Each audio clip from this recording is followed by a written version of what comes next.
We continue our series looking at the good, the bad, and the ugly for each team across Major League Baseball. Today, that team is the defending World Series champion, Atlanta Braves. Let's get into it.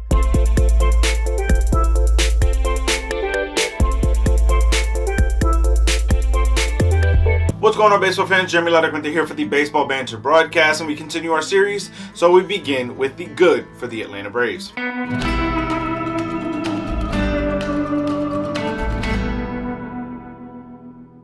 And that is that at this present time of recording, the Braves are only a game and a half behind the Mets in the National League East. This is a monumental turn for them as they're approaching the top of that division once again. 4 years in a row, they've already been the division winners, and here they are now again really hot on the tail of the New York Mets.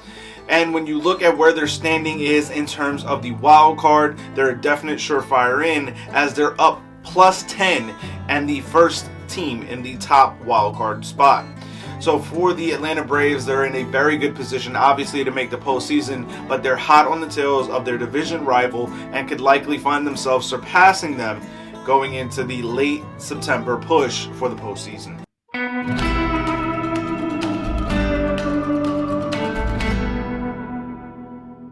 As we look at the bad for the Atlanta Braves, injuries to Albies and Soroka are truly going to play a big part in what happens to the Atlanta Braves during this postseason run. If they're able to get these players back and healthy on the team and firing on all cylinders, the Braves have a very good chance of heading back to the World Series. But if these injuries play a factor and don't allow these players to get back to being fully healthy, they're going to find themselves in a very difficult position. They've already essentially chased down the Mets in the division, so that is going to give them an edge in that regard. I think that they're also playing with the ability of knowing just how good of a team that they truly are after having won the World Series last season. But injuries to key players and key rotation members is truly going to be a big sign of concern and a big worry for this team. But I think that for Atlanta, they have the know-how and the wherewithal to be able to get themselves into a position where those players and those injury risks can be mitigated, and if they get back to being healthy, they're even that much stronger.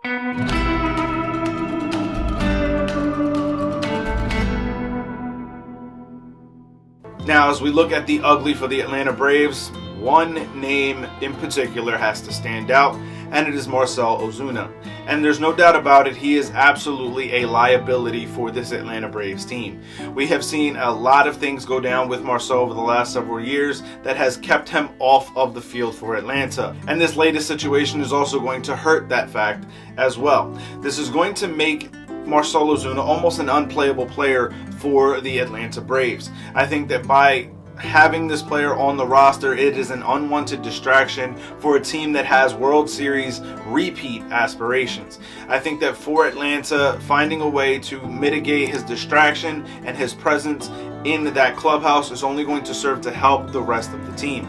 I think there's going to be an opportunity for him to try to get his act together and be able to help this team, but right now he is more liability than asset for the Atlanta Braves. But I want to hear from you guys. Let me know your thoughts, your feelings on this down in the comment section below. What are your feelings on the Atlanta Braves? What is the good, the bad, and the ugly for this squad? Let me know your thoughts, your feelings on it down in the comments, or find me over on Twitter at JLaracuente19 to keep the conversation rolling. As always, keep it locked into the entire JLMG family with Wee Sibs, The Granny Geek Show, and of course here on the Baseball Banter Broadcast by hitting subscribe on all 3 channels. For sticking around to this point, head over to baseballbanterbroadcast.com. Use the promo code BRAVES to save 5% off your order. Keep it locked in all season long as we continue to look at the good, the bad, and the ugly for each team across Major League Baseball, as well as the latest news, notes, and my personal thoughts, theories, and opinions on the game of Major League Baseball. Peace.